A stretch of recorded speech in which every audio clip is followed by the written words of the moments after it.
జరిగిన మాట వాస్తవం. ప్రభుత్వం తరఫున నేను క్షమాపణ కూడా చెప్తున్నాను. ఎందుకంటే మనం అనుకున్న దానికంటే డబల్ 3 రెట్లు ఎక్కువ వచ్చింది. రైతులకు ఇబ్బంది అయింది. కళ్ళాలల్లో 15 రోజుల నుంచి రైతులు ఇబ్బంది పడుతున్నారు. ఆ మాట వాస్తవం. అందుకని మేము కూడా చింతిస్తున్నాం అందరం. డెఫినెట్ గా రైతుల కోసం ఈ ప్రభుత్వం ఎప్పుడు కూడా రాత్రింబలు కష్టపడి రైతులకు అన్ని రకాలుగా సపోర్ట్ గా ఉండాలన్న ఉద్దేశంతో పనిచేస్తుంది. కాబట్టి రాబోయే 10 రోజుల్లో కంప్లీట్ గా ధాన్యం సేకరణ కంప్లీట్ చేస్తామని చెప్పి నేను కూడా మాటిస్తున్నా. ప్రత్యక్షంగా నేను కూడా ఈ గోడౌన్ హ్యాండ్ ఓవర్ చేసుకుంటాను. అధికారులతో మాట్లాడి గోడౌన్ ఓనర్ ఒప్పుకున్నా సరే బలవంతంగా నోటీస్ ఇచ్చి తీసుకోవడం జరిగింది.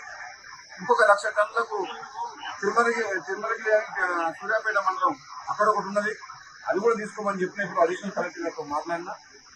వచ్చే 10 రోజుల్లో ఈ ధాన్యం సేకరణ ఎప్పుడు ఇంత ప్రాబ్లం రాలే. ఈసారి వచ్చిన ప్రాబ్లం, ఈసారి దిగుబడి ఎక్కువ రావడం వల్ల, కాబట్టి వివిధ కారణాల వల్ల ఆలస్యం అయింది.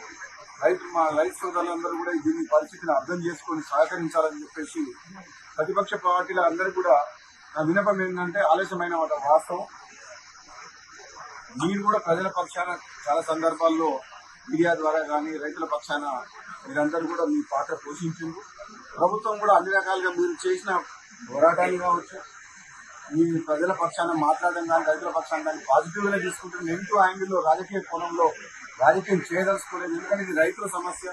రైతులను కాపాడుకొని వాళ్లకు అండగా ఉండాల్సిన ప్రభుత్వం, ప్రతిపక్షాలు అన్ని పక్షాలు అన్ని పార్టీల వారు జరిగిన మాట వాస్తవం. ప్రభుత్వం తరఫున నేను క్షమాపణ కూడా చెప్తున్నాను. ఎందుకంటే మనం అనుకున్న దానికంటే డబల్ 3 రెట్లు ఎక్కువ వచ్చింది. రైతులకు ఇబ్బంది అయింది. కళ్ళాలల్లో 15 రోజుల నుంచి రైతులు ఇబ్బంది పడుతున్నారు.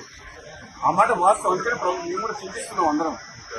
డెఫినెట్ గా రైతుల కోసం ఈ ప్రభుత్వం ఎప్పుడు కూడా రాత్రింబలు కష్టపడి రైతులకు అన్ని రకాలుగా సపోర్ట్ గా ఉండాలన్న ఉద్దేశంతో పనిచేస్తుంది. కాబట్టి రాబోయే 10 రోజుల్లో కంప్లీట్ గా ధాన్యం సేకరణ కంప్లీట్ చేస్తామని చెప్పి నేను కూడా మాటిస్తున్నా.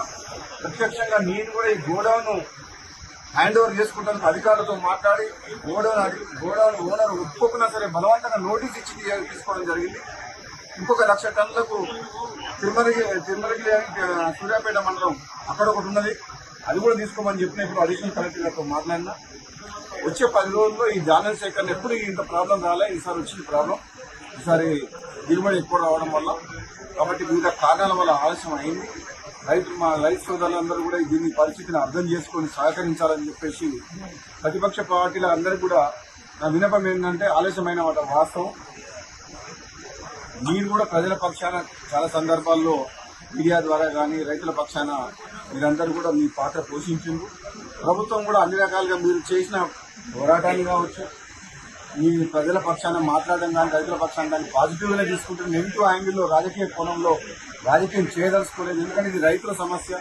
రైతులను కాపాడుకొని వాళ్లకు అండగా ఉండాల్సిన ప్రభుత్వం, ప్రతిపక్షాలు అన్ని పక్షాలు అన్ని పార్టీల వారు సహకరిస్తే నెక్స్ట్ 10 days లో కంప్లీట్ చేస్తామని చెప్పి నేను మీడియా ద్వారా రైతులకు ప్రజలందరూ కూడా తెలియజేస్తున్నాను. Thank you.